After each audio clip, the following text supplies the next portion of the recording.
we completely messed up in terms of assigning dark to dark energy and to dark matter. Like, it was a fraud in terms of marketing and definitely not the best decision. Hello, everyone. This is the Space Café Podcast, and I'm Marcus. Let me read something to you. I'm a theoretical cosmologist working to understand how the universe began, how it evolved, and what its ultimate fate could be. I'm like, how cool can it get to really go down into the weeds, into the nitty-gritty of everything, of the big questions. I immediately knew I had to sit down with the author of this line, and especially when I found out that she's also part of the Euclid consortium. You know, the Euclid spacecraft that launched 1.5 years ago? And that was designed and targeted to probing our universe, a considerable swath of our universe, for traces of dark matter, the greatest, or one of the greatest mysteries of them all. And the person I'm sitting down with today is part of the inner circle of that spacecraft. I'm humbled to sit down with you. Thank you for taking the time. Guadalupe Cañas Herrera, thank you for being on the show. Let's go. If Euclid delivered the most optimistic results you could ever wish for, what would it be? Well, Euclid is already delivering the most exquisite data that I have ever seen. The raw data is amazing, so my imagination is free to fly and go wild. I would expect that we are able to reduce our statistical uncertainty so much in our measurements that we can definitely rule out what we call the standard cosmological model, which is the model that we have these days to explain most of the observations that we see in the universe, but pretty much tell us that 95% of the universe is composed by dark energy, on 70% responsible of the acceleration of the expansion of the universe, and dark matter on 25%. So I'm really looking forward that the statistical uncertainty associated to Euclid measurements is so small that when I'm comparing alternative cosmological models that tell us something about the nature of dark energy and dark matter can potentially be statistically consolidated instead of this concordance model. That would be my dream. And that is definitely what we are really looking forward to and working hard in the next decade to come.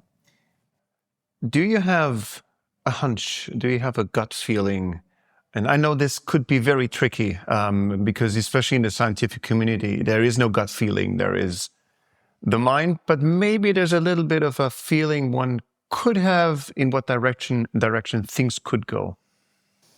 Yeah, I actually do believe that scientists must follow their own instincts sometimes. It is true that most of this, what we would call instinct, is developed by our scientific expertise and our scientific experience. I do believe that we're more close to understand this accelerated expansion of the universe by revisiting the theory of general relativity of Albert Einstein, instead of just assuming that there is an unknown substance that we don't know anything about that we call dark energy. I prefer to believe that mathematically we are still not there yet, so we must revisit the equations that explain the laws of gravity, instead of thinking, okay, we have some kind of hidden fuel that it is driving this accelerated expansion. So I'm more inclined towards believing that modified gravity theories, this is how we call them, so theories that revisit the equations of Albert Einstein, will have more, more protagonism and something else to say with respect to, just purely dark energy theories. That's my feeling. Let's see. Let's talk about this within 1 decade from now. Dark energy, dark matter sounds a little uncomfortable. It sounds a little darkish. So maybe it's not the optimal terminology to use, because dark just means we do not know. Yeah. I think this is the most important thing to take away. There's nothing dark out there. It's just something we do not understand. Actually, I always say, and you guys need to be with me and bear with me until the end. We are physicists. We are theoretical physicists, especially the people who are performing like more theoretical cosmology. We come from a more theoretical side from physics. Astronomers tend to be extraordinarily more catchy, but we completely messed up in terms of assigning dark to dark energy and to dark matter. Like it was a fraud in terms of marketing and definitely not the best decision. It is true that, okay, so the first discovery was dark matter, and the term dark, in that case, it is indeed referred to the fact that we believe that it is a type of matter that we see that interacts through gravity, but it doesn't interact with light, so we cannot see it. And this is how the term dark was associated. It makes sense. When we definitely messed up was with dark energy, because in that case, dark really refers to the fact that we don't know anything about it. That is there, that we cannot see it, but we don't even can predict if it interacts with light or with gravity. So definitely it was, one of the worst terms, one of the worst marketing strategies that we've done in cosmology so far. I always say that, okay, dark matter, it does not interact with light. We cannot see it. That is the fair game, so it is dark. Dark energy was just a way of, parametricizing our ignorance. Yes. Yeah. Let's just try to unpack this topic of the importance of finding out what this is that we do not know. So we're sitting 1.5 meters apart from one another right now. Is this dark thing, this unknown, between you and me? Yes. Or is this at different scales? So for dark energy, you mean? Yeah. So dark energy in the case that, so we believe that there is an unknown substance, that it is all over the space-time. In principle, yes, we must have that substance that we, in theoretical physics, we just parameterize. So when we write the equations, we use the most simplistic way of understanding or using mathematically how to define that substance. But yes, so we believe that it is all over the space-time. However, if its effects are more plausible, so they are larger seen at very long distances, so a very large scale. So even though it's everywhere, its effect maximizes the longer the distances are.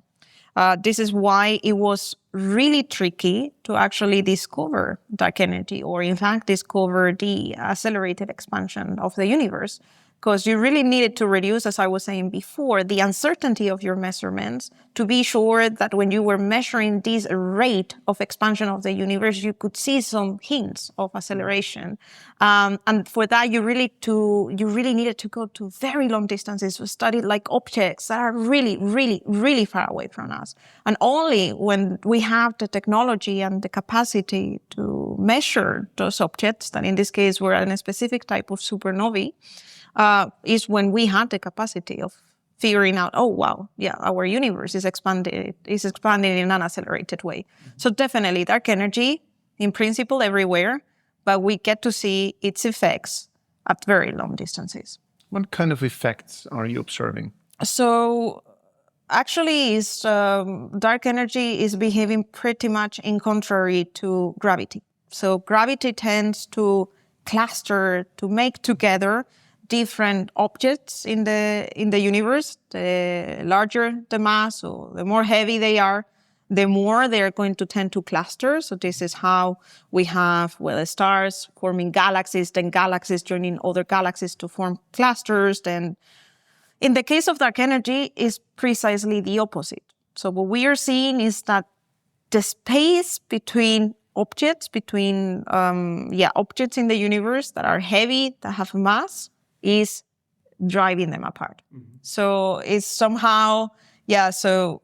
It's like between magnetic poles, like equal magnetic poles? Yes, exactly. So in some sense, like it could be a nice analogy. So indeed, so they're like different forces physically speaking, but we have like gravity pulls things together, and then dark energy pulls them apart.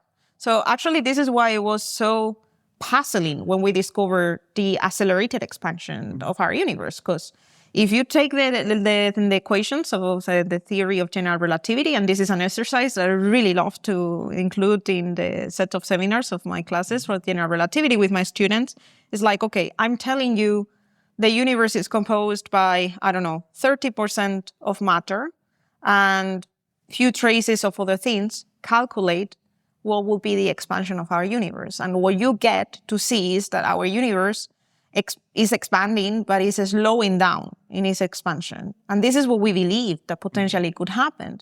So when we discovered the accelerated expansion of the universe, we're like, what? Exactly, because suddenly you need to come up with something that will drive that acceleration, because like with the different components that we were already observing, there was no way to explain that. How do your students react when they observe something like this? I love to teach general relativity because is the course, especially the general relativity ones that we touch the latest part of the course, which is when we apply this to cosmology. Because first of all, like people think of the theory of general relativity of Albert Einstein to be a very complicated and difficult course to follow. And it is true, like mathematically, it requires like some techniques that are advanced. But when you apply the equations to cosmology, you simplify many things. Like we really model our universe to be very simplistic at the end. So the fact that the students are able to really come up with results that are not that old. I mean, we discovered the accelerated expansion of the universe at the end of the last century. So the end of the 19th decade.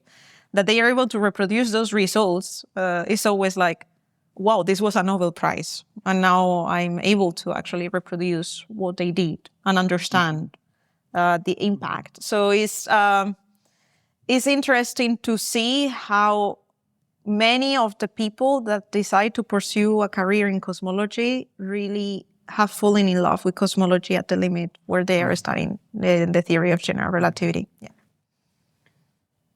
How much do we know today as opposed to 100 years ago when general relativity was uncovered? Yeah, this is a very interesting question because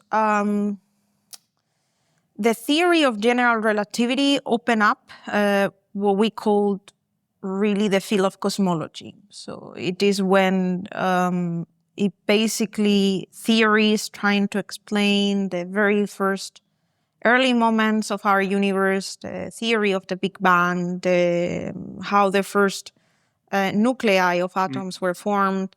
All that knowledge was developed thanks to the flourishing of, particle physics, high energy physics that took place more or less at the same time as the theory of general relativity of Albert Einstein. And I feel that we had a boom of most of the content that these days is still taught in masters of cosmology all over Europe is pretty much, I would say, 70% of the content of those courses is still based on those theories. But it was exactly the discovery of the accelerated expansion of the universe, what it brought, what we call colloquially modern cosmology. So really revisiting everything that we thought that we knew and give it a twist to be able to think forward. And in that sense, that is really recent. So we've been doing that on the last 30 years. So that is also why it's so challenging to study dark energy and the accelerated expansion of our universe. Because in 100 years, we had the time to really test really well general relativity. Our GPS are working. We have spacecrafts that we have sent all around the solar system. We still could communicate with some of them until quite recently.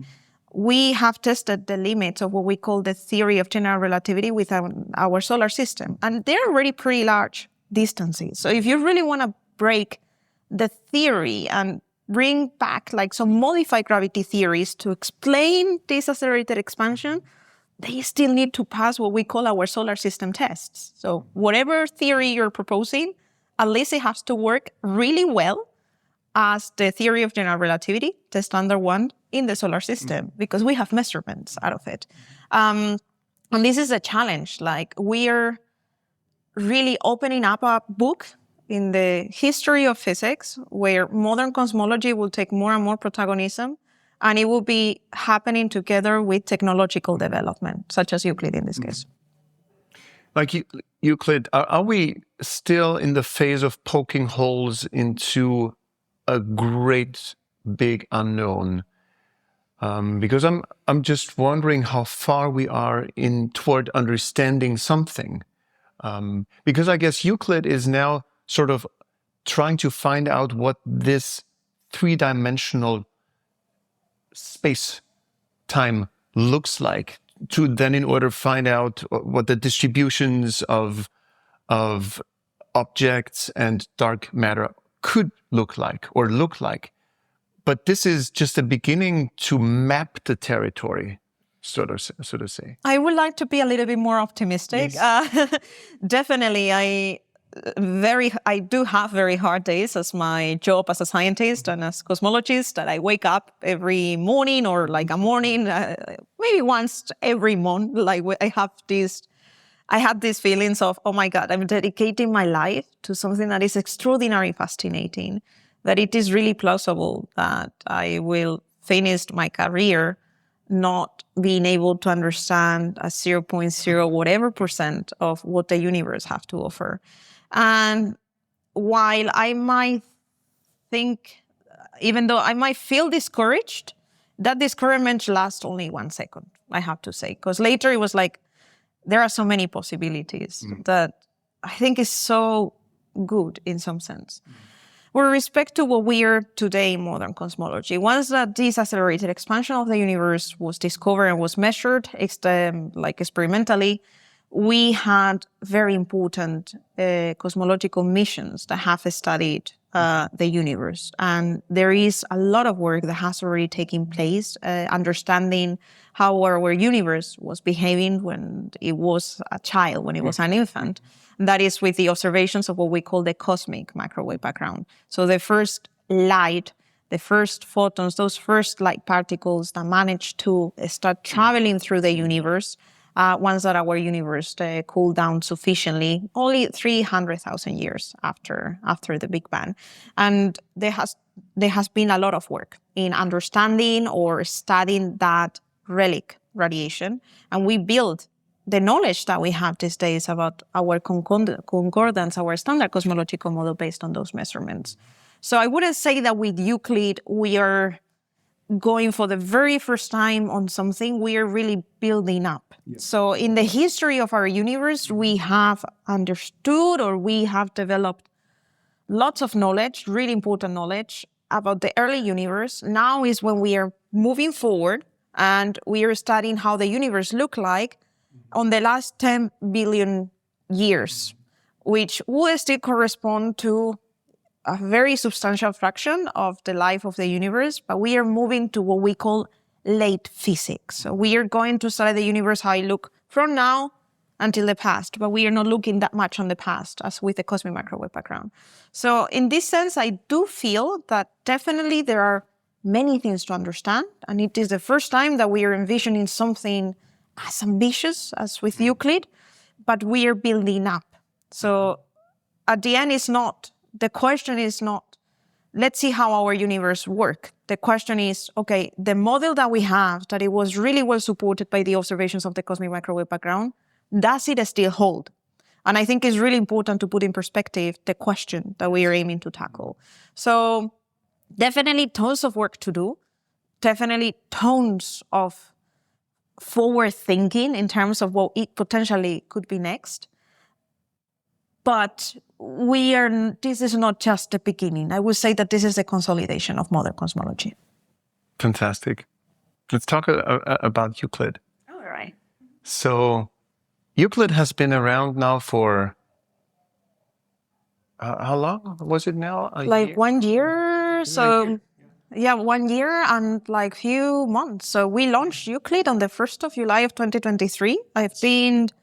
I had to be like really careful all these days because I wasn't like Euclid launched last year. No, it already launched like almost 2 years. Yeah, exactly. Almost 2 years ago. Time is flying. So Euclid, when it launched, It worked over few months on its performance verification and commissioning. So basically, Where is it positioned?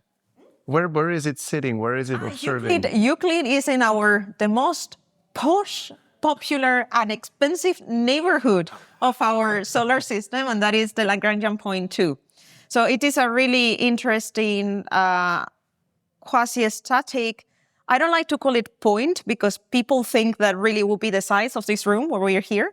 It is an area of a space of like thousands of kilometers where you can put a lot of missions to work together, and they will definitely have space enough.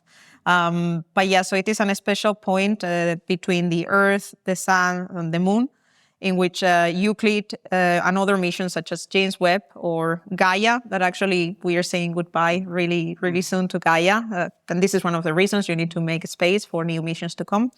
But what it is really interesting about this particular point is that the sun is always behind the spacecraft. So we have constant flux of electric energy through our sun panels, but we get to see to the deep universe, which is what we are really aiming for, because we would like to take pictures of galaxies that are millions of years from us. So yeah, so this is where Euclid has been operating. So it launched on the 1st of July of 2023. We had like a fantastic, really smooth launch. We reached our destination quite, easily. And then we started working, as I was saying, performance verification and commissioning. That translated means, okay, you switch on your instruments and you start calibrating your instruments and verifying that everything is working according to what you thought that it should be working. During the performance verification, we did have some challenges to overcome. We did, which really put us on manifest the fantastic work of so many people of our teams behind. And then on the 14th of February last year, I always remember because it was St. Valentine's, we started the Euclid-wide survey. And what is the Euclid-wide survey? So it is basically this 3D map. So we're taking pictures of 1/3 of the sky. We classify what from those objects that we see in the pictures are galaxies. And for at least 1.5 billions of galaxies, we are measuring the 2D position, their shape, and their distance.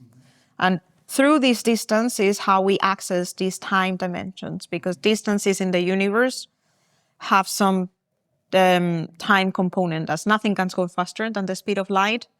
The farther away those galaxies are, the older we are seeing that galaxy to be. How do you measure a distance between an object, like two objects that be behind one another? Oh, yeah. Very far away. How do you do that? Yeah, so Euclid has, this is a reason why Euclid has two instruments on board. So one is a camera, like pretty much similar to the cameras that we have in our phones. The other is our near-infrared spectrometer photometer. So it is an instrument that basically operates, as the name says, in the near-infrared. There is a reason why we are tackling the near-infrared, and it is the fact that we know that galaxies that are suffering right now this accelerated expansion of our universe, their light that reaches us, most likely it is in the near-infrared size of the spectrum. So this is why our instruments are tackling the near-infrared. And how do we measure the distances? Well, we use the concept of redshift, which is really similar to the same concept. Well, it's actually, I would say, not really similar. It's literally the same as when you're driving your car and suddenly you get to hear an ambulance or like a police car, exactly, the Doppler effect, yeah. So you get to hear, you know if it is approaching you or it has already overcome you based on the sound of that siren. We can extrapolate exactly the same concept to light. So our NISP instrument measure that redshift based on two different techniques. One is photometry. The good thing with photometry is just it measured the redshift associated to photons that we are collecting in our cameras. So good thing, you can collect tons of photons. But unfortunately, this technique is less precise. So we try to compensate the fact that it is less precise by measuring many, many galaxies. With a spectroscopy, what you do is that you decompose that light that it is coming from those galaxies, and you really compare one per one of the different elements that those galaxies have, if it is hydrogen, helium, oxygen, with light spectra that you have on Earth. And seeing how much these lines have been reshifted or they've moved, you can infer a distance from galaxies. Now, coming back to your question, spectroscopy is really good to be using for objects that they are overlapping each other, because especially if those galaxies have different composition, you could distinguish like which spectra will correspond to each galaxy, and you can make many, many measurements of distances of galaxies. And this is one of the joys of the instrument of Euclid. For the very first time, we are aiming to do a spectroscopy from space for many, many, many, many galaxies. So it was not a challenge only on the technology, it was a challenge from the data processing side. We are working on this. I'm really looking forward to you guys to see the first results of the spectra, although actually you could see already some spectra from the early release observations of Euclid, where we published on our results. But yeah, so basically we use redshift to measure distances to galaxies. Where would people go to check out those results? So within the European Space Agency, we've done an extraordinary work to bring our Euclid information up to date, just to keep you posted of everything that it is happening with our spacecraft. So if you just simply type like esat.int/Euclid, you will be able to find like all the information, and in particular, all the data associated to the early release observations, and already next week with our first quick data release. You will be able to access all these data. So not only the scientific results in publications, but really the raw and calibrated data. So if you're interested in a spectra, please be my guest. So you're observing not a flat shape. You're not producing flat images like what James Webb does, what Hubble did. You're producing three-dimensional observations. So, for example, like a three-dimensional cube shaped, and whatever is inside that cube that is of interest to Euclid. So, how deep is the z-axis? So, how many, I don't know, parsec or light years do you go? Okay, so two points to sit down in here. So the first one is that we do have, the first raw product are 2D images. So we always have like 2D images. The key of what Euclid is doing is what we called in the field tomography. So we take many pictures and then we basically layer exactly. So we stack all these images based on the classification to distances to galaxies. And this is how we reconstruct the Z axis. So how far are we going? 10 billion years, which is is a lot, like 10 billion light years, which is crazy. So it will correspond in those who are like more within the astronomy language. So we are targeting between redshift 0 and up to redshift close to 3. And we know that dark energy started dominating. So we started to see these effects of the accelerated expansion of the universe around redshift 1 point something. So really the Euclid map, so this Euclid 3D map was designed to basically map what it was happening before dark energy domination and during dark energy domination. So we could measure this accelerated expansion of the universe. So you do not send to a space billionary spacecraft without your scientific case really well studied and understood. So every single piece of technology that Euclid has on board has been designed with this specific purpose, that this map that we are measuring or that we are aiming to produce have to have like really a strict statistical measurements and uncertainties so that we can say something about the nature of dark energy. A first batch of data got released already last year. That was already scientific, but it was a demo set of data, right? Yeah. So the first release of data happened in, the end of 2023. So yeah, it's exactly. So again, it's crazy how time is flying. So the first release of what we call the early release observations of Euclid were pretty much released at the end of 2023, and it contained few information. In this case, the data of Euclid was more focused on what we call legacy science. So what is legacy science for a cosmologist like me? Everything that you could do in terms of understanding the evolution of galaxies, the interstellar medium, clusters of galaxies, globular clusters, but not necessarily you can do cosmology with it. And what does differentiate between legacy science or legacy astronomy science? Extremely important, actually. Like, I'm falling more and more in love about that. Or cosmology. Basically is the area of the observations, and the area translate on the number of objects that you have. For Euclid, we are targeting on galaxies. So to do cosmology, you need billions of galaxies, millions of galaxies. So the early release observation program was extraordinarily powerful to show that our instruments are up for the challenge to be able to produce cosmological results in the future, or in terms of understanding overall how our universe works, the data set was really reduced. Now next week that we're gonna have, so once that we release our first quick data release of Euclid, the area is going to be like around 50 square degrees. And 50 square degrees is a mini patch of what we are envisioning to have for the first cosmological data release of Euclid, that it will be around 2,000 square degrees. So can you give me an analogy to those square degrees? So for example, we all know, or some may have known, if you hold your thumb up at the night sky, I think that's 1 degree. Yeah, something like that.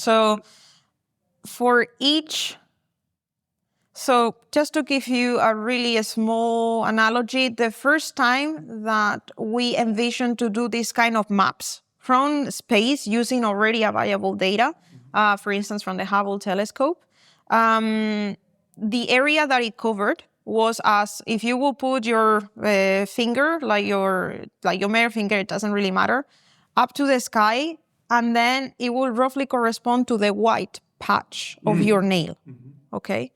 Now with Euclid, we are doing literally 1/3 of the sky. So so everything that you could potentially see that is not contaminated with the light of our own galaxy. In total, that 1/3 correspond to roughly 15,000 square degrees. And as I said, the first time that we were doing like some of the first surveys, some of these first maps that were produced either from space or from telescopes that we have like in our Earth, in the ground Earth right now, was like 20 square degrees. Wow. The first time, like 10 years ago, so that I visited the US, that I was an exchange student, the first contact that I have with cosmology was one of the precursors, like one of these first galaxy surveys that they were being developed that paved the way for later doing what we do with Euclid. And I was working with 20 square degrees of data. And now 20 square degrees of data is half of the first Euclid data release. It's amazing. I was surprised to very recently hear that in 30 years of operation, the Hubble telescope observed 1% of the entire observable universe. Yes. This is crazy in 30 years. Yeah, I know that people always ask me, why have we, I think it's a really valid question, and it's a question that it is worth thinking because it really rooted us again into the principles of Euclid. But like a really first question that I get from relatives, friends, or overall the public is, why have we spent so much money to put another telescope in space? So what is Euclid offering us that Hubble could not, James Webb cannot? And it is a really valid question because Hubble and the new James Webb Space Telescope, they are so powerful. They are offering us insights of the universe that they were completely hidden to us before. So why Euclid? The difference is the field of view. So as you were pointing out, like in 30 years of operation of Hubble, like we just managed to have images of the universe that were like 1%. 1%, we achieve it with Euclid in 2 weeks. So every time that Euclid takes a picture, the field of view is so large that this is what allows us to take pictures of 1/3 of the sky in 6 years operations. So But it's not optical, isn't it? It's optical, It's optical, and near infrared, both of But if them. you compare it to the image quality of Hubble, because that's very popular, how does it compare? So in terms of Hubble, our sharpness in images, both in the visible and in the near instrument, is really similar. So the quality of images that you will have with Euclid in our visible instrument and Hubble are pretty much the same. So if I would put you actually a Hubble picture and a Euclid picture, and I will not specify, you will not be able to tell me which one is coming from each telescope unless you're seeing the diffraction pattern of stars. That will give you like some indications. Now, with respect to James Webb is fantastic. I always say like James Webb is amazing as a magnifier for the universe. So the instruments of James Webb are designed to zoom in detail. So this is how, if I put like an analogy with Euclid, you will be able to, in one snapshot, take beautiful images as the Perseus cluster, where you have like millions of galaxies just in one single view. With James Webb, you will be able to resolve the star, how stars are being born in some arms of those galaxies. Now, can you take like this field of view with James Webb? Definitely, but it will take you centuries, and we don't have centuries to be mapping the universe. One of the biggest challenges that we have from Euclid, from the technological point of view, is that there is so much data that how do you bring all of that information back to Earth? So this was one of the biggest challenges during the design phase of Euclid, because it required preparation, not only at the level of like telecommunications, but preparation in Earth. So we needed to build like different antennas to retrieve the information that Euclid is sending us in our K-band, which I find fascinating. And also Euclid is one of the first missions that have a hard disk on board. Yeah, because it was... Solid state? Actually, I don't know, but I mean, every time that you're sending a spacecraft into space, one of the biggest handicaps is how much it can weigh. So at the end of the day, like the more heavy a spacecraft is, the more you have to spend to put it in orbit. So you always need to have like the sweet spot between these features. But with Euclid, we could not risk that we cannot retrieve 1 day of observations, because 1 day of observations is a lot of data, and it will significantly affect. It's a lot, like just terabytes every night. So every day that we are basically connecting with Euclid, because with Euclid we are seeing, so we take like a snapshot of one part of the universe, and that we get it like in the visible and in the near infrared. So that is already very heavy data. Like imagine the best quality. This is something that an exercise that the public or everyone could actually do. Please do me a favor. Like my father is so addicted to this, and actually I love it too. But go to ESA Sky and look at the latest Euclid pictures that we have released and try to open them up in 50K times 50K quality. There is a reason why we don't give the public the option to download those pictures. 15 times 15. 15K or 15, so 1515, yeah. So, I mean, the amazing quality that you have, like you could spend hours and hours zooming in and finding things. Yes. There is a reason why we don't give the public the opportunity to download them, because they are extraordinarily heavy and it will be basically giving us some problems with our servers. But even if you try to download like on a smaller quality, you will already see how heavy they are. And those images are processed. They are not already the raw data. So they have like some filtering. So that will already give you an indication of how much we have. This is, what's mind-blowing? If you ever try to transfer 50 gigabytes or 100 gigabytes of data from A to B over the internet, you know how long that takes. Now, you're telling me that you have a terabyte of data per day transferred over, I don't know how many.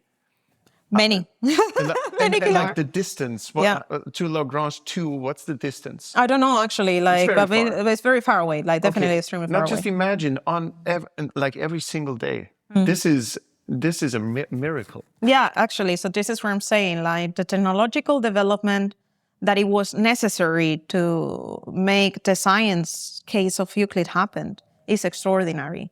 Our instruments on board, they were designed particularly to trace these hints, these subtle hints of the accelerated expansion of the universe and therefore dark energy. Like putting it on space and to make able to come up with a telescope that it would support these two instruments was already a challenge. Like being able to operate for the duration of what the mission required to take pictures of 1/3 of the sky, like technology in terms of telecommunications that actually I might say, and I'll be a little bit patriotic here, but actually this is the contributions of Spain towards the mission. So CENER, one of our Spanish industries, were the one responsible for the K-band antenna. Yes, it's simply admirable. And I think that is really important as well to understand the times in space research, and especially in cosmology, because when Euclid, how the European Space Agency operates, it asks the scientific community, please tell us what would you like to be dedicating your scientific efforts on? And it basically requests for proposals from the community. Well, I guess your inbox got swamped, like ESA's inbox got swamped. Yeah, so Euclid was the merge actually of two different proposals that came from two different scientific communities that they were proposing to do similar science, but one taking pictures and the other measuring distances to galaxies. So the European Space Agency saw a possibility here to actually combining both instruments, putting them in a spacecraft, and this is how Euclid was born. When these missions were proposed, these two proposals reached ESA was around 2007. Euclid was adopted as a medium-class mission of the European Space Agency Cosmic Vision Program in 2011. We launched in 2023. And the first cosmological results, hopefully, if we are up for the challenge, that I think we are, they will see light of 2026.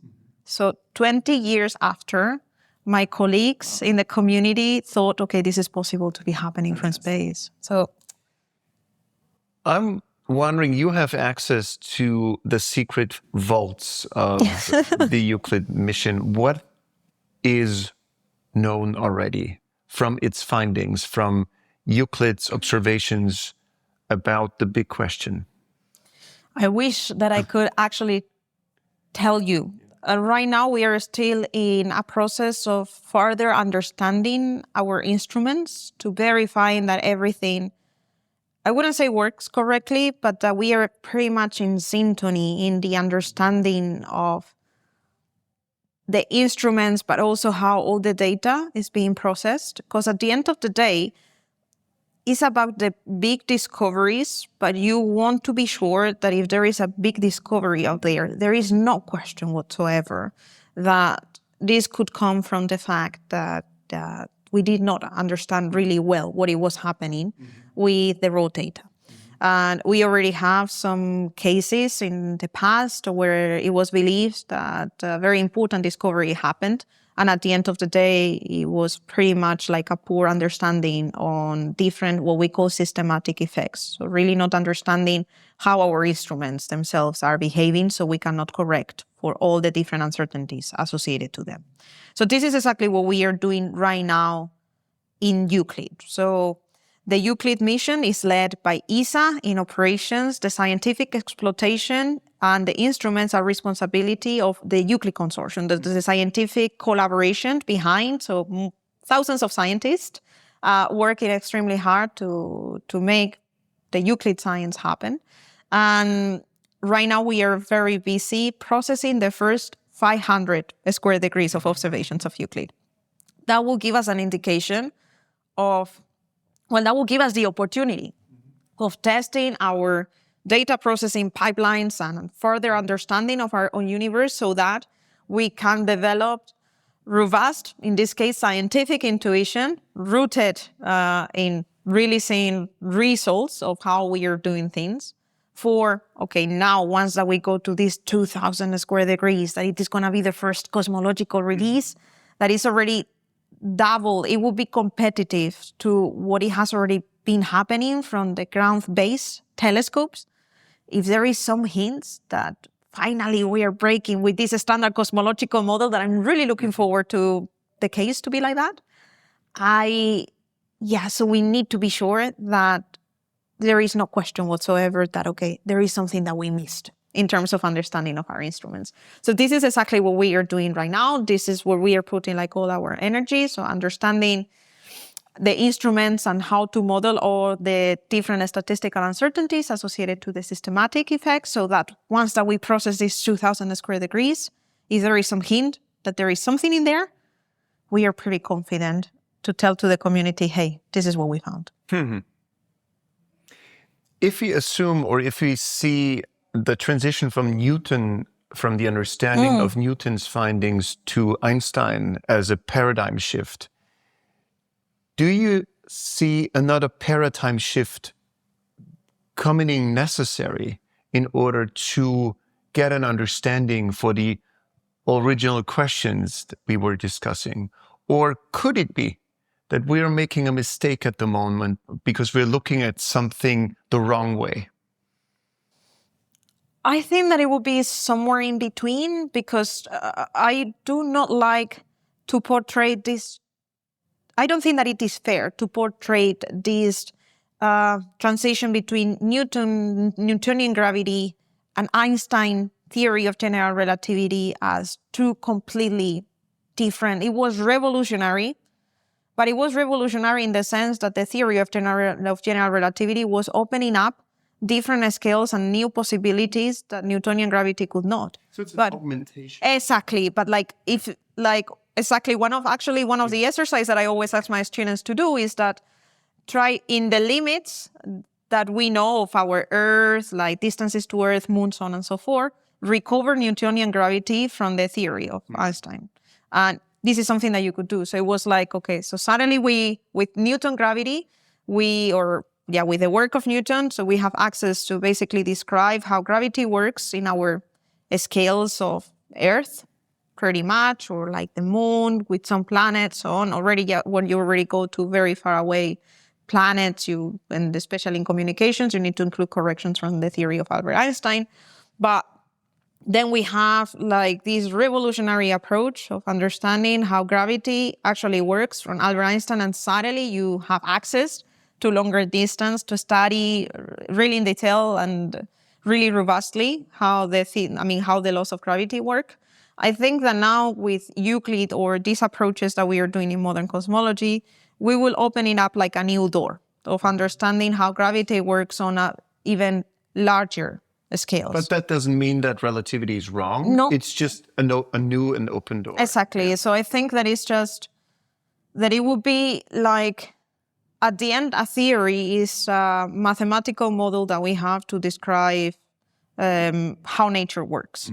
And it's always per se incomplete. We do not have a theory of everything. Even on different fields of subfields of physics, we have like different models that work particularly for sub-problems of physics. And in this case, what we are studying is gravity, really understanding how gravity works in space, in the universe. So I think that we will see something more towards this line. So potentially like open up a new door of this model just to give us like more possibilities in terms of further understanding. But we are not saying, hey, Newton was wrong or Albert Einstein was wrong. And I think I'm really trying to put my best in terms of outreach and communications to focused on these details, because we already messed up with the term dark energy in terms of like, okay, it's not really dark. So this is where I'm saying we are not going to break with the theory of general relativity of Albert Einstein. There is possibilities, and it is likely that we will say it is incomplete, of our understanding of that theory was incomplete. And I think that this is most likely what it will happen. That's why they say standing on the shoulders of giants. The giants don't go away. Exactly. They don't go away. We just keep building upon shoulders. I think that's a beautiful analogy. Yeah, exactly. Yeah. Indeed. This is what most likely will end up happening by the end of, or hopefully this was what we desired, that after the Euclid final operations, and we have like this beautiful 3D map of the universe and 1/3 of the sky, we could potentially work towards that direction, that we will have like a new theory that will still be based on what we knew before, but it will open up the possibility to think further. From the very beginning of Euclid, you mentioned 20 years ago, I think a lot must have happened in the meantime in theory also amongst theoretical physicists, cosmologists. So if funding were not an option, a question and a challenge, would we now build a telescope that could do profound new observations that we would never be able to do with Euclid and with all the new telescopes? Would we do something profoundly different or just augmenting on what we're having at the moment if funding is not an issue? Because I'm just asking, is there a promising theory you would love to observe at the moment? This is a very, very good question. And a question that I'm starting to carefully think about now that I've been studying cosmology and I've been a cosmologist. I would say cosmology has been on my life for 10 years now, so over a decade. A decade is still half of the time that it has taken for Euclid between its conception, adoption, and start collecting the first data. The first contact that I had with cosmology precisely was doing very similar stuff as we are doing with Euclid. Instead of from space, using a beautiful telescope, Japanese LED in Hawaii, that it is called Subaru. So with Subaru, and this is one of the things that I do in every outreach talk that I have opportunity to, because we already have like some overlap with the observations of Euclid with Subarus. So I take like an image of Subaru and then I overpose it with Euclid so you get like the sharpness of why we're going to space. But if you think about it, in terms of like the real mechanism that we are using, this approach of assuming that the apparent shape of galaxies gets distorted because there is matter in between those galaxies and us, so this gravitational lensing, that it is one of the mechanisms that Euclid have to basically trace where matter is in the universe to create this map. That is one of the outcomes of the theory of general relativity. And it is the mechanism that we are pretty much using these days for Euclid too. And when I started working on this 10 years ago, it was on the flourishing of demonstrating that potentially this could happen. Mm-hmm. And now that we are certain that it works, we are going to space. Mm-hmm. So with this, what I want to put as a manifest is that even the theory continues evolving. The history of science or history of physics tell us that these revolutionary concepts happened on a really drop and scatter way. And that science moved forward by rooting on these extraordinary, amazing ideas, but making them go from is a concept to, okay, let's use it. And from being a concept and let's use it, requires like a lot of work, infrastructure work, like development work, and also theory work. So what have happened between Euclid being adopted and Euclid now is that we have refined pretty much our equations. And actually, this is the work that I do for the Euclid Consortium. So one of the roles that I had within the Euclid Consortium was revisiting how we basically agreed on having what we call scientific requirements. So how well we have to measure the shapes of galaxies to be able to detect the subtle traces of dark energy. And this was done with the knowledge that we had in 2007. And part of my work has been, okay, so let's revisit how far away are we from the numbers that we provided like 20 years ago. And one of the outcomes is that, okay, we have refined our scientific requirements, but they are not that far away from what we thought that it could potentially be the case 20 years later. And that already gave us like a really important indication that, okay, so what we are doing is, I wouldn't like to say fine tuning, but like really like making the equations way more precise and our understanding on the instrument so precise, our modeling so precise, so we can really discern between models. What the future has to hold, given what the landscape is looking like these days, I think that the future of cosmology will be in what we call like multi-messenger cosmology. So right now we are looking at our universe pretty much on the light spectrum. So we're talking about the visible, our near infrared, but we've never have observed the universe as a whole in the eyes of gravitational waves. So gravitational waves are a prediction of the theory of general relativity as well, that tell us that objects that have mass in the universe and are really massive and they move and they interact through gravity, they also emit some kind of waves really similar to the waves associated to photons in the light spectrum.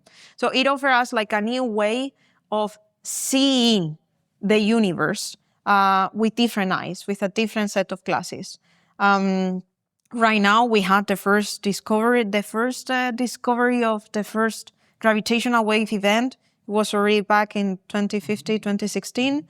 That was one event. Now we have like hundreds of events. Like the future, we already have experiments that they are building up, that they are approved for going and studying the universe using gravitational waves, either from the ground or from space.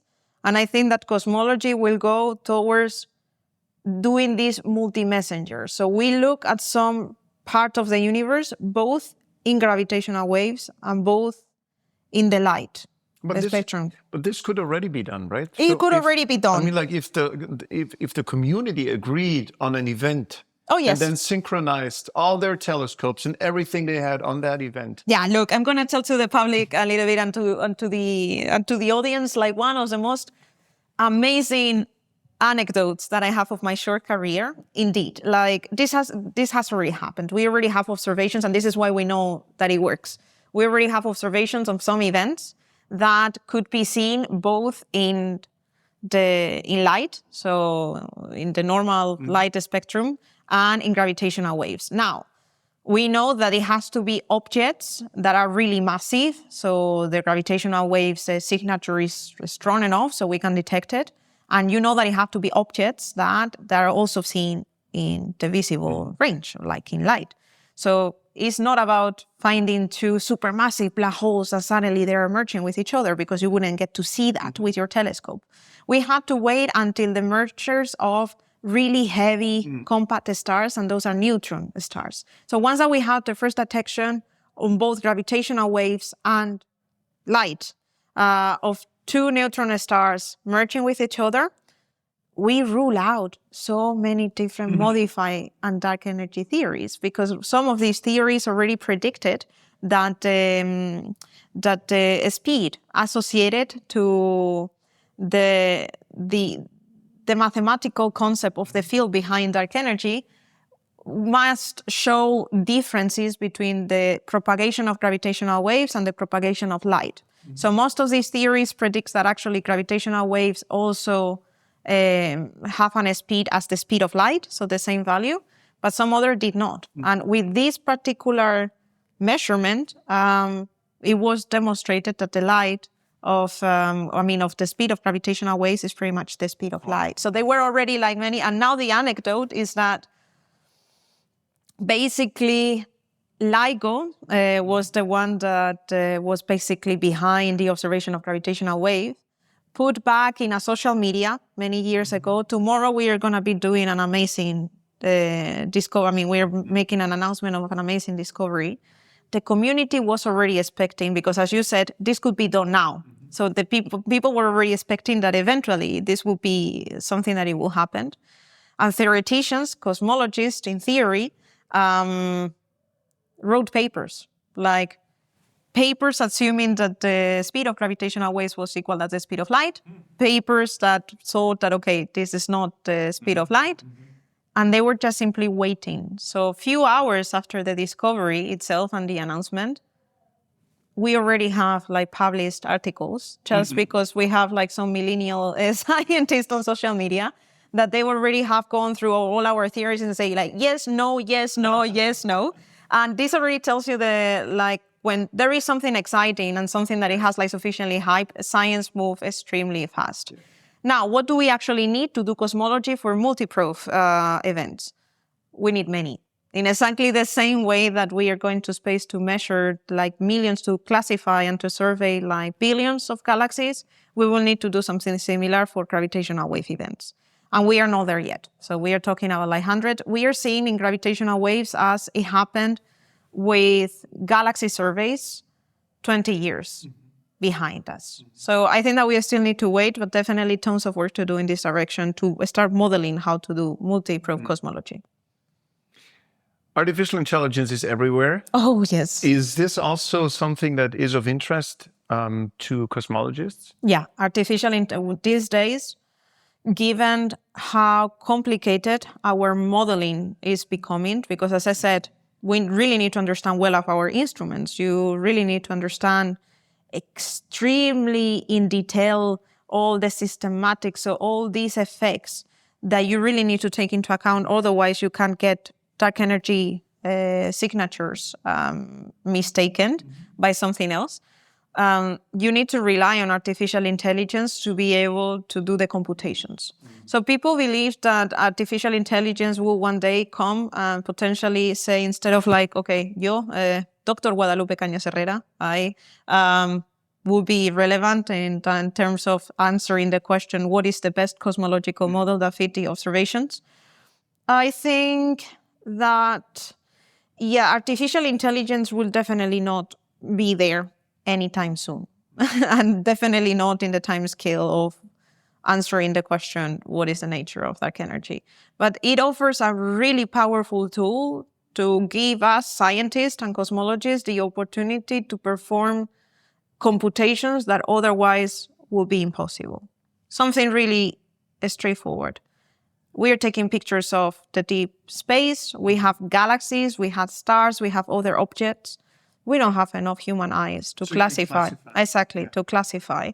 I use artificial intelligence and machine learning in my work to be able to perform the statistical analysis that we need to carry out to compare these really complicated and complex models of the predictions of our universe with Euclid data, really at the level of purely fitting data. So having some points with some error bars and trying to find the best fit all over the data, the best theoretical line that will fit all that data.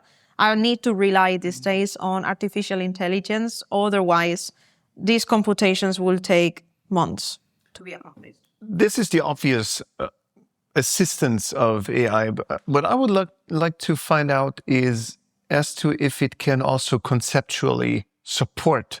Because to me, AI, I'm in the creative industry, so my job is to be creative and come up with new ideas. So AI has never really impressed me with novel ideas I would never think of, but it would give me hints to think in certain directions. So when for example, I would prompt an AI, give me 5 suggestions for this and that, it will give me 5 suggestions and I will go like, oh, 3 is interesting. And this inspires me to think in a certain direction. Yeah, Could this be something of interest in your world? Yeah, well, this is already happening in the sense that we scientists are pretty much detectives of what the data can potentially tell us.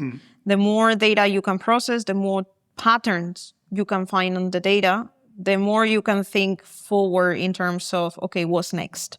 And this is something where we get the help of machine learning and artificial intelligence to be able to give us indications of something that is not going well or it's not going the way that we thought. For instance, Euclid is operating from space. We have the sun behind us, but relatively the sun is close to the spacecraft. We know that the sun is producing like really high energy particles, and our detectors, our cameras actually trace some of these particles, what we call cosmic rays. And like what you see in the images are like really thin, the straight rays that they are covering. We really try to filter that with machine learning. But something that we have discovered really recently, also with this happening in other like in other surveys or in other experiments, is that once that we start processing further the data, we had classified like really short cosmic rays as really elongated and really lensed galaxies. And you only get to see that when you have relied on machine learning, when you tell them like, okay, from all the millions of shapes of galaxies, what you have classified as galaxies, tell us if basically those shapes kind of make sense. And then you get to see, okay, no, they are like a population of objects that they are too elongated, that they are really looking weird. And it already gives you thinking, okay, no, so most likely my filtering of the cosmic rays and the filtering of the raw data is not taking place the way that it should. This is a really stupid example, but at the end of the day, we are repeating and repeating this almost in every single process. And without machine learning, we will not have the possibility to encounter like some of these many things that potentially can go wrong in the processes, in the processing pipeline, in the analysis of the data.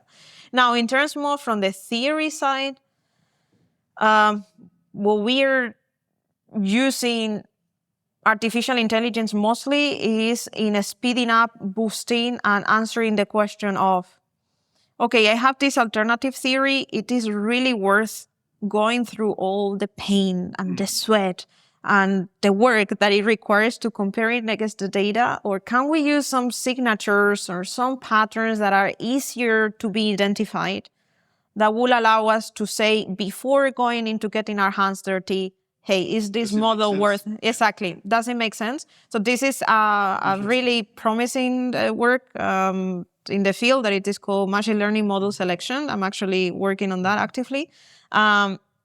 So just to give us some hint and to ease our work further, if I have like a pile of 100 theories that I would like to test against Euclid data, resources are pretty limited at the end of the day in terms of computation, humans, so on and so forth. So you really want to see which ones you put in the pile of, okay, let's make it happen. Do you have your own LLMs, or do you work with the public ones? I usually work with public ones or with some within the Euclid consortium and in general within the scientific community. We based our work in open science, and most of us are really strong defenders of open science. So if you develop something, you put it on the community, you always cite back just to give the acknowledgement that it is pretty much necessary, but also appreciated from the community. So we all benefit from growing up and making things more stable or making things like suitable for all the different problems. So at the end of the day, you ended up having like some hybrid algorithms that they are based on some public libraries from general machine learning providers, if you want to call them like that, but that you modified, but then maybe some other people will modify further. And I think this is one of the most beautiful things that we are seeing now with, not only with modern cosmology, but with astronomy and with physics, that we are pretty much getting oil engined in the open science approach with fair principles, which is something that I really, really, really like and I feel deeply connected to. Wow. I'm still awed by the notion you made about looking 10 billion years into deep space. What is out there? What do you think is behind there? Does this place at a distance of 10 billion light years look like the place, like our galaxy? Is space a homogeneous place? So this is indeed very interesting question. This is actually one question that we are trying to answer within Euclid. So you don't send, as I said before, like a really expensive spacecraft to space without having a really solid scientific case. And now I'm going to extend that statement. You don't send such a expensive spacecraft having only one single scientific use case. There is tons of things that you can do with Euclid data, like in so many different aspects. Like, of course, the ultimate goal, understanding the nature of dark energy, saying something about dark matter. But with the data that you have that provides like really fast statistics, because you have like so much data, you can answer these questions. Like, for instance, is the universe isotropic? Is the universe homogeneous? Has the homogeneity of the universe changed over cosmic time? So within the Euclid consortium, apart from being a very dedicated scientist, I'm also a very dedicated scientist right now with coordination responsibilities. So I'm the coordinator for model extensions beyond the standard cosmological model for the first Euclid cosmological data release. And this is one of the questions that we have very brave scientists willing to answer behind, which is really saying something about the homogeneity of our universe. How does our universe look like between now and few billion light years behind us or in the past? So that would be between redshift, as I was saying before, redshift 0 and redshift 2. Pretty much it looks very similar. Like, if I will give you in terms of like images, it's not that suddenly you're gonna see fewer galaxies, or you're gonna see like galaxies that not anymore are spiral galaxies and they tend to be irregular because the gravity didn't have the time to make them rotate with low momentum and start forming the arms. They will be really similar. And this is the challenge. We know that something is happening between that time and us, which is that our expansion of the universe started to accelerate. But you wouldn't see it, you will only see this effect when you studied millions, billions of these galaxies statistically. So you think about it, is doing statistics with so much data, because otherwise it will still be invisible to us. It's not like, for instance, going to redshift 10, so really what we call close to the dark years, where the first stars and the first galaxies are starting to be formed. With Euclid, we are building this wide catalog, which is the catalog of 1/3 of the sky. We would like to, and we are planning, and actually this quick data release that we are having next week is going a little bit deeper. So Euclid, of course, if you let it be and let it absorb more photons, it had the possibility to go deeper in magnitude. So that means accessing objects that are even farther away, but we will never have the capacity to discern or to discover something as, oh wow, let's see how our universe was looking like when the first stars were formed. Euclid is an exercise of really big data and doing statistics with really large data sets. And only by understanding this large data set and the statistics behind it is when we get to access to answer those questions. Really important in cosmology. Fantastic. The obvious question that needs to be asked, do you think we're alone? Oh, yes. That question. Not oh, yes, about like whether we are alone, but yes, indeed, like one of the questions that I always get asked. Definitely not. We are not alone. Like, definitely not. I like that one. That was very... definitely not. I don't think... Look, I think that there are many different aspects that as mankind make us unique. And I think that everything up to some sense is unique on its own. But we can't be. What it makes us think and what it makes us potentially access to answer these questions that we have about the universe, that chemistry behind, that biology behind, cannot be unique. In the sense of we are in a pretty much average planet, using pretty much average ordinary matter, in a very beautiful solar system neighborhood, but at the end of the day with a pretty much average star, in a pretty much average spiral galaxy, which is our Milky Way. Like, I'm seeing the spiral galaxies in Euclid every single day, like hundreds of them. Pretty much average, all of them.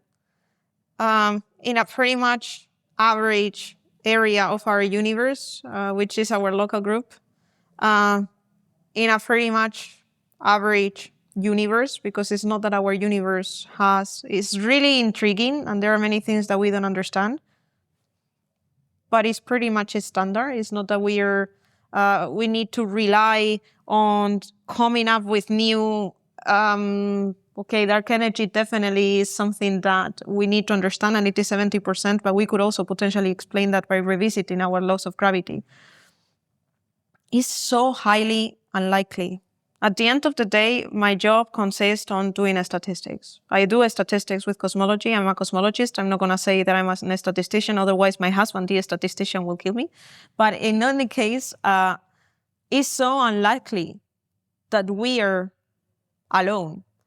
I think that the question that is worth answering or thinking about answering or start even asking more is, will we ever have the possibility to contact other, I'm not going to say people, aliens, or we will have the possibility to see or to get in contact with other forms of life in the universe? I think that is the question that really we should start putting more focus on our head. I think I'd rather we're alone, because it's too frustrating to know someone is out there I will be never able to visit. That's profoundly frustrating. So I'd rather be alone. You'd rather be alone. Maybe I have already come up with my terms that actually we are not alone. But in exactly the same way that I know that I will not visit all the countries of this fantastic planet Earth, it doesn't mean that I will have the possibility to meet everyone out there within the universe. Hopefully, maybe that will be more into the terms of sci-fi, but what we thought that it was sci-fi like 700 years ago wasn't anymore now, right? Who knows? Maybe in the very long-term future, we will have access to some other kind of communications that will allow us to answer like that question. That, okay, so can we get in contact with other forms of life out there? Yeah, but definitely no. I don't think that we are alone, no. Guadalupe, would you be ready to go into space if the call came, if someone asked you? Oh, I must admit that I don't think so. And the reason is that I think that I will go, because at the end of the day, I'm driven by challenges. I'm driven by discovery, and I have this innate curiosity that really makes me thrive in so many different aspects of cosmology. I started as a theoretical cosmologist. Now I'm going more in towards observation, and I have questions about so many different things. So I think that ultimately I would say, okay, if this is just one life chance, I'll just take it. Myself pursuing actively a career as an astronaut, no. I am feeling like really comfortable in this planet Earth. I think that I can make some impact in my planet comfort zone. I must admit that I'm extraordinarily afraid of flying, even though that doesn't stop me to perform like collaboratively science all over the world. But yeah, like I think that I will do it because I would not like to be at the end of my life thinking, what? You did not do it because of fear? Like, no, definitely not. I will do it. But still that I believe that there are many things that we can still do from here, like that requires our work and dedication. And this is where I'm definitely willing to continue pursuing and working hard. Provided you had to go by force, traveling in space is exciting, but can quickly become boring because of the vast distances. So we thought we set up a playlist on Spotify and asked each guest of the Space Café podcast to contribute one tune, one piece of music they would not want to miss on that very boring journey. Which piece of music would you want to put on that playlist? This is such any kind of question, any kind of song. Oh my God, I really love this question. It's amazing. I think something that sets me apart as a theoretical cosmologist is that I'm very friendly and really talkative. And I really like to bring people together. And I think that this is one of the reasons why, like, beyond being a scientist, I'm also an sport instructor. So I'm a Zumba instructor, which means that I have music pretty much all my week alone in my classes. I definitely think that I will choose something like powerful, maybe with merengue rhythm, like something fast, something that I will hear at least once per day, a short, 2.5 minutes song that will basically, energize me. That it has to be stupid. It could not be a song that has like deep lyrics that will make me think or will make me feel nostalgic. I think that it has to be something like really catchy with probably like in something... Like what? Like what? I think, I don't know, maybe some... so something like Suavemente Bésame, merengue. Like it's a very catchy song, and it gets repeated like in groups of 8. So it's really easy to get within the song. Or maybe something more actual. Like there is a really powerful Zumba song that it is called Tiki Taka. That is really, really stupid. So it will be like something, again, really short, 2 minutes and 30 seconds, but it has like a lot of energy. Something like that. Cool. Definitely a merengue. Fantastic. One last question. This is the Space Café Podcast. Now and then you go to coffee places to energize yourself with coffee. I challenge you to share a shot of inspiration, an espresso for the mind with me, with the audience. What could be a shot of inspiration you'd like to share? Any idea, any topic you think could be inspiring? Well, I think that I would take this opportunity. My espresso will go to the next generation of cosmologists. I'm starting to develop my career as an independent scientist and to start asking myself like questions about the universe that might potentially look like crazy, but I'm now able to put like some scientific wisdom of knowledge behind it. So I would just advise, if you have like any kind of curiosity on you, do something. And even if it is just on your smartphone, or even better, like, because you will get attached to that memory, have just a small notebook. And if there is some idea, random idea that you have during the day, just write it down. Like, write it down. And just make me a favor, like 10, 15 days after, just have a look at the list. Just have a look at what has been populating that list on your smartphone or in this small notebook that you might have. And then ask yourself again, would you repeat that question if circumstances will change? Sometimes you get inspiration just because you're chatting with friends, because there is something that you saw that makes you connect with something. Now, I want you to repeat the same question, but based on the environment that you have around you, and think if you could like give it a twist of what it meant. And you will be surprised that this will help you thinking out of the box a lot. And for me, it has been definitely something that made me come up with really interesting ideas that I thought that they were crazy, and not necessarily. And they ranged from not only physics, cosmology, but even how to do better in my Zumba classes, like get more students into movement. So yeah, just start thinking about that, but just with your morning coffee, like every morning, like just write down whatever crazy idea you might have over the day, and then thinking again, like in a few days after. Guadalupe, thank you so much for taking the time. Yeah, thank you so much for the invitation. It's been a pleasure. And that is a wrap, my friends, for a literally stellar episode. I loved the notion when she said that it's one of the greatest tragedies in space marketing ever to have labeled dark matter, because it's just not. It's just, well, we've talked about it quite at length.